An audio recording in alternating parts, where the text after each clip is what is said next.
Hi, my name's Phil. I like talking about politics, and in this video I like to discuss the Brexit flashpoint that has erupted around the Channel Island of Jersey, along with what's really going on beyond the recent escalation of tensions with naval vessels.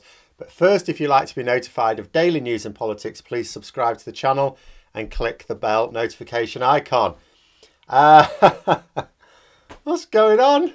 What's going on? If you were watching this from the point of view of the British media, then yesterday it was like War with France was on. We were about to go to war over fish. Over fish. It was absolutely ridiculous. And you know what? The thing is, you know, it went round this War with France hashtag, and there were two sides to it. There was there were pro-Europeans in Britain who were doing it in fun, ridiculing our government. But then there were people who were deadly serious. What's going on? But anyway, how to go about this. The first point, I suppose, will be to tackle the grievance of the protesting French trawlermen. Now, the Brexit deal guaranteed them continued access to some British fishing waters. Boris Johnson said that he'd be reclaiming all the quotas. No, they're not coming here. But agreed a deal that said otherwise, in order to be able to actually sell fish at all in the EU, as well as everything else. Now, this is an important point for later. If Johnson had not agreed to honour the arrangements with EU fishermen, most notably here French fishermen in this case, we would be selling even less fish in Europe, because not only would it be subject to the same export barriers that they're facing now, but those checks would be even more time consuming, as French customs officials would be looking at their clipboard going, oh, we'd better make extra specially sure that this is all right. And, you know, there would be tariffs as well. There would be the possibility of consumer boycotts. If it actually made it to market in a fit state to be eaten, consumers may not buy it as much, due to Britain being about as popular as a fart in a wetsuit because of a no-deal Brexit. So Johnson agreed a deal. He agreed terms. But now he's reneging on them. Surely not, I hear you cry. Boris Johnson failing to honour a commitment in a treaty that he claims as his own and said was a great deal for the UK. But yes, as difficult it is to believe, we are breaking this promise. Now, these French trawlermen are being denied the licences that they need to fish in these British waters, which were supposed to be guaranteed. Now, I talked a little bit about that in a previous video. I don't want to go over it again. Essentially, in a nutshell, it's not that, the Jersey authorities are saying, no, you can't have these licenses. We need to see proof that you're eligible, and the proof that they want is not what was discussed and not what was agreed in the deal.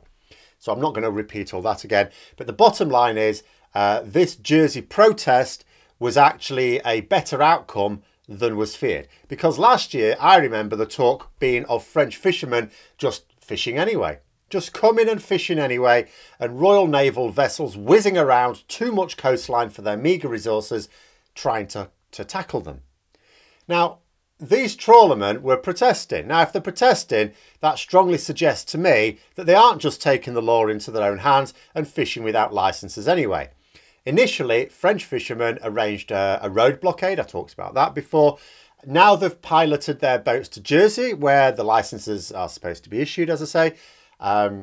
It was very difficult to get accurate news from all the way up here on the border between Lincolnshire and Yorkshire, because I'd seen accounts of these trawlers blockading Jersey's ports, but others saying that they just gathered in protest. Now, the photos don't seem to show a blockade to me.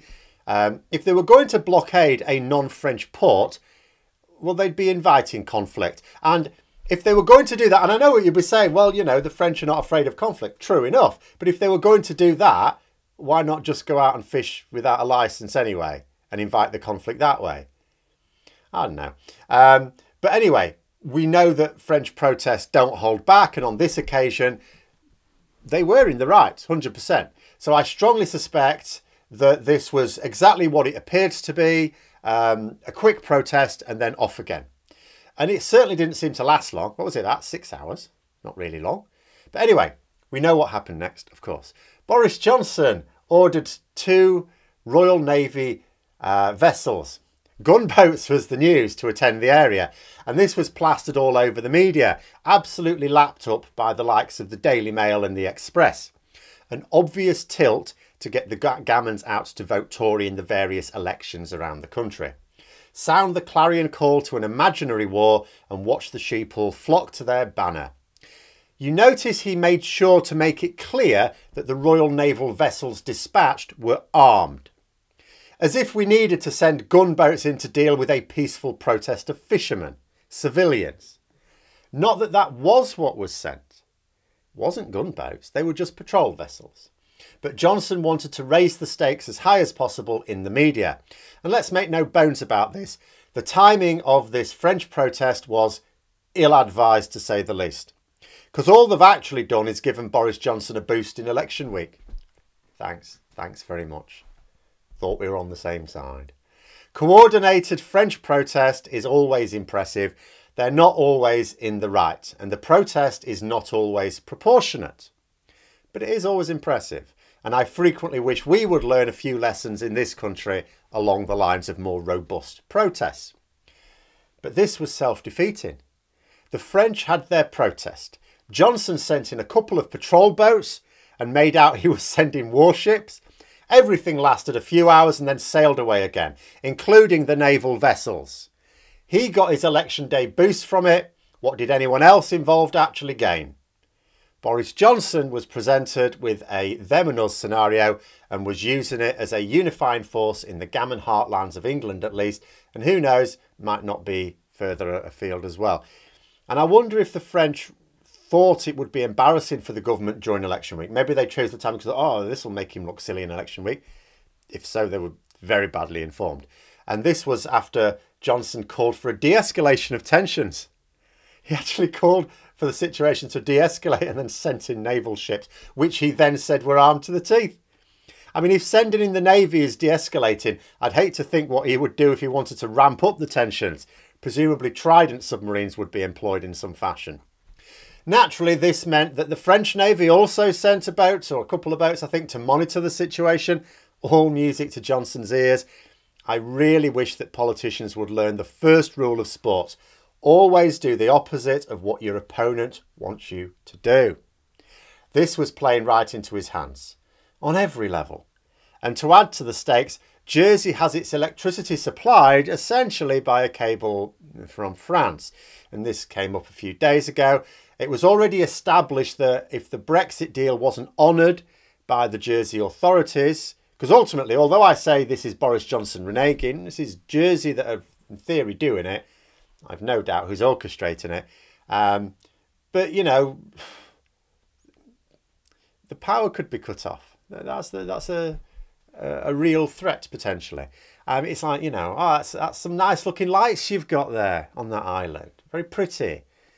Be a shame if someone, you know, turned the power off. Not that this is how I would deal with it.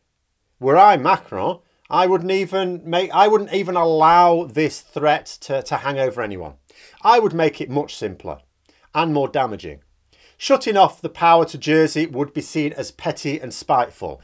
It is not being, you know, it's not occupying the moral high ground.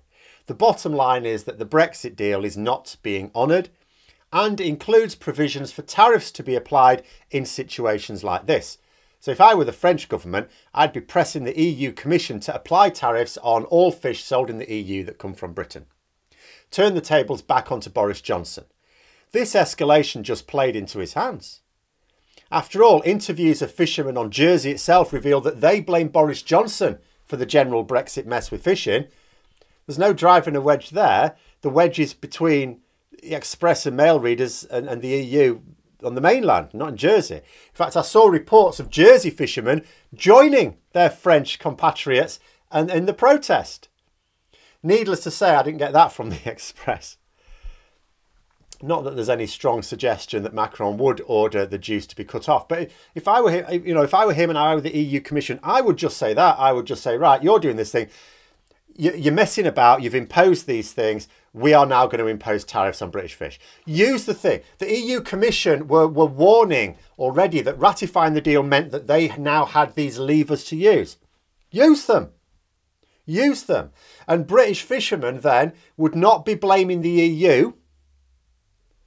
They would be blaming Boris Johnson.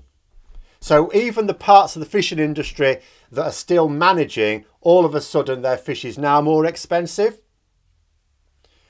That wouldn't look good for Boris Johnson. You know, it's the power cutting off. I mean, it's an obvious possibility, of course, that it'd be raised, but the EU Commission need to deal with this, and they need to deal with it, the levers they've already got, without resorting to savagery like cutting someone's power off. You know, they've already confirmed that in their view the UK is in clear breach of the Brexit deal. I've not seen anyone independent say otherwise. It's fairly obvious. But as always, we'll just have to see what happens.